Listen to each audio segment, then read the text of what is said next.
আসসালামু আলাইকুম। এটিএন বাংলা সংবাদে সবাইকে স্বাগত জানাচ্ছি। আমি আফরোজা রূপা।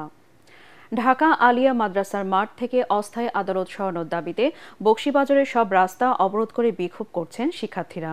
সেখানে একটি ইজলাস কক্ষ পুড়িয়ে দিয়েছে তারা। সকাল 10টায় বিডিআর হত্যাকাণ্ডের বিচার শুরু হওয়ার কথা থাকলেও শিক্ষার্থীদের আন্দোলনের কারণে এখনও শুনানি শুরু হয়নি। সেনাবাহিনী সহ আইন শৃঙ্খলা বাহিনীর মধ্যস্থতায় পরিস্থিতি স্বাভাবিক করে বিচার কাজ শুরুর প্রক্রিয়া চলছে। এর আগে মধ্যরাত থেকে মাদ্রাসা মাঠের মূল ফটকে তালা লাগিয়ে সড়ক অবরোধ করে বিক্ষোভ শুরু করে শিক্ষার্থীরা। 3 মাসের কথা বলে দীর্ঘ সময় ধরে মাদ্রাসা মাঠে অস্থায়ী আদালত কার্যক্রম চলায় একাডেমিক কার্যক্রম ব্যাহত হচ্ছে বলে দাবি শিক্ষার্থীদের। অস্থায়ী আদালত না সরানো পর্যন্ত রাস্তা বন্ধ রাখার ঘোষণা দেন তারা।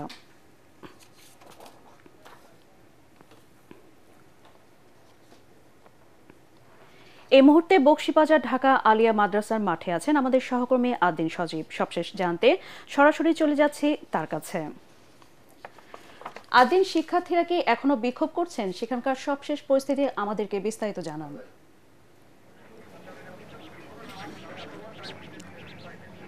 বিক্ষোভ অনেকটা শান্তিপূর্ণ, এ কারণে অনেক বড় পরিসরে যে বিক্ষোভ হচ্ছে ব্যাপারটা এরকম নয়। মূলত বিক্ষোভের যে ভাষা সেটা মূলত অবরোধ, অর্থাৎ যে পথগুলো রয়েছে সে পথগুলোকে স্টপ করে দেওয়া হয়েছে যেন কেউ আসতে যেতে না পারে। এর মধ্যেও আমরা দেখেছি যে আইনজীবীরা এসেছেন এবং বিচারক, যিনি বিচার কার্য পরিচালনা করার কথা, তিনি এসেছেন।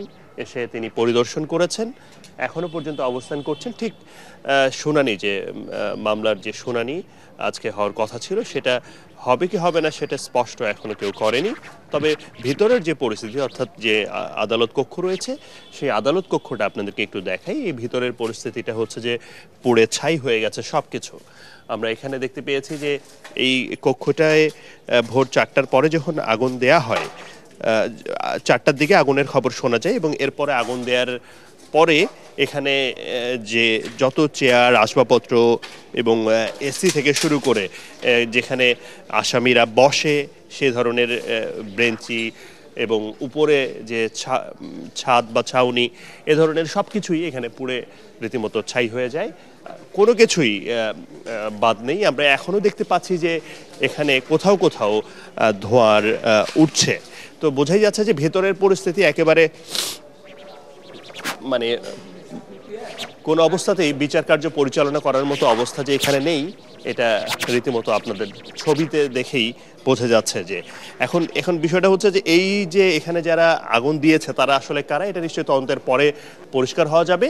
তবে শিক্ষার্থীরা তাদের পক্ষ থেকে বলছে যে বিডিআর বিদ্রোহের যে মামলার শুনানি সেই দ্রুত সময়ের মধ্যে সব কার্যক্রম হোক, এটা নিয়ে তাদের কোনো আপত্তি নেই। কিন্তু বছরের পর বছর ধরে যে এখানে এই মাদ্রাসা প্রাঙ্গণে, আলিয়া মাদ্রাসা প্রাঙ্গণে এই ধরনের কার্যক্রম চলছে, বিচার কার্যক্রম অস্থায়ীভাবে আদালত বসিয়ে, সেটা তারা চান না। তারা চান যে এটা দ্রুত অপসারণ করা হোক এবং অপসারণ করানোর কথা বারবার বলা হলেও বিভিন্ন মন্ত্রণালয়ে তারা এখনো পর্যন্ত কোনো সাড়া সেরকম না দেওয়ার কারণে তারা এই অবস্থানে গেছেন।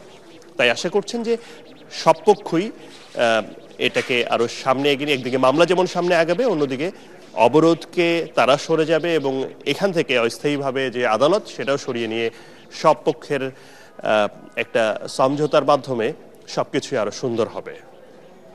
আদিন, আপনাকে ধন্যবাদ। সাভারে যাত্রীবাহী দুটি বাসের সাথে সংঘর্ষে অ্যাম্বুলেন্সের গ্যাস সিলিন্ডার বিস্ফোরণে অগ্নিদগ্ধ হয়ে 4 জন নিহত হয়েছে। আহত হয়েছে অন্তত 15 জন। গতরাত 2টার দিকে ঢাকা আরিচা মহাসড়কে সাভারের রাজফুলবাড়িয়ার পুলিশ টাউনের সামনে এই দুর্ঘটনা ঘটে। খবর পেয়ে 4 জনের লাশ উদ্ধার করে ময়নাতদন্তের জন্য রাজধানীর শহীদ সোহরাওয়ার্দী হাসপাতালের মর্গে পাঠায় পুলিশ। হাইওয়ে থানার পুলিশ জানায়, রাত 2টার দিকে সাভার থেকে ছেড়ে আসা একটি যাত্রীবাহী বাস পুলিশ টাউনের সামনে একটি চলন্ত অ্যাম্বুলেন্সকে ধাক্কা দেয়। এই সময় অপর আরেকটি বাস 2 গাড়িকে ধাক্কা দেয়। এতে অ্যাম্বুলেন্স সহ 3টিতে গাড়িতে আগুন ধরে যায়।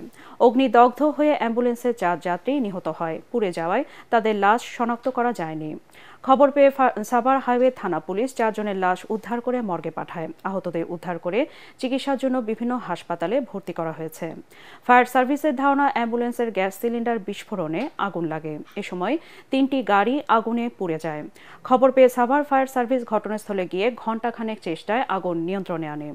নিহতদের নাম পরিচয় এখনও পাওয়া যায়নি। এ ঘটনায় ঢাকা আরিচা মহাসড়কে কয়েক ঘণ্টা যান চলাচল বন্ধ থাকে।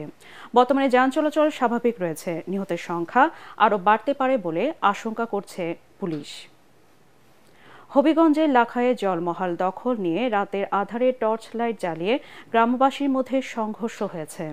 প্রায় 3 ঘণ্টাব্যাপী এই সংঘর্ষে মহিলা ও শিশু সহ অর্ধশতাধিক মানুষ আহত হয়েছে। বুধবার সন্ধ্যা 6টা থেকে রাত 9টা পর্যন্ত উপজেলার সজন গ্রামে এই সংঘর্ষ চলে। এ সময় গুরুতর আহত অবস্থায় 4 জনকে সিলেট এবং বাকিদের হবিগঞ্জ আধুনিক সদর হাসপাতালে ভর্তি করা হয়েছে। পুলিশ ও স্থানীয়রা জানায়, স্থানীয় ধলাই নদীর জলমহাল নিয়ে লাখাই ইউপি চেয়ারম্যান আরিফ আহমেদ রূপন ও ইউনিয়ন বিএনপির সাবেক যুগ্ম সাধারণ সম্পাদক হারিস মিয়ার মধ্যে বিরোধ দেখা দেয়। সন্ধ্যায় উভয় পক্ষের লোকজন দেশীয় অস্ত্রশস্ত্র ও টর্চ লাইট নিয়ে সংঘর্ষে জড়িয়ে পড়ে। এ সময় রাতের আধারে প্রায় 3 ঘণ্টা ব্যাপী সংঘর্ষ চলে। পুলিশ ঘটনাস্থলে গিয়ে পরিস্থিতি নিয়ন্ত্রণে আনে। পৌষের শেষ সপ্তাহে সারা দেশে আবারও শীতের দাপট শুরু হয়েছে। একদিনের ব্যবধানে 6.4 ডিগ্রি তাপমাত্রা কমে মৃদু শৈত্যপ্রবাহের কবলে পড়েছে উত্তরের জেলা নওগাঁ।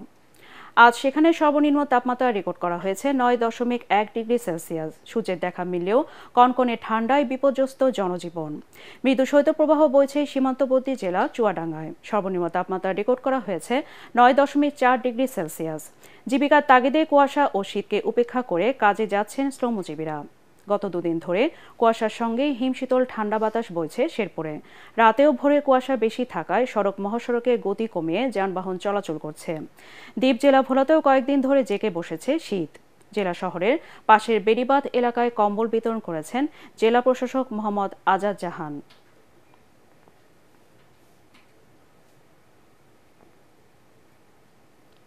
পরবর্তী সংবাদ দেখার আমন্ত্রণ জানিয়ে এখনকার মতো শেষ করছি। এটিএন বাংলা সংবাদ ইউটিউবে দেখতে ব্রাউজ করুন youtube/ATN বাংলা নিউজ। ধন্যবাদ সবাইকে।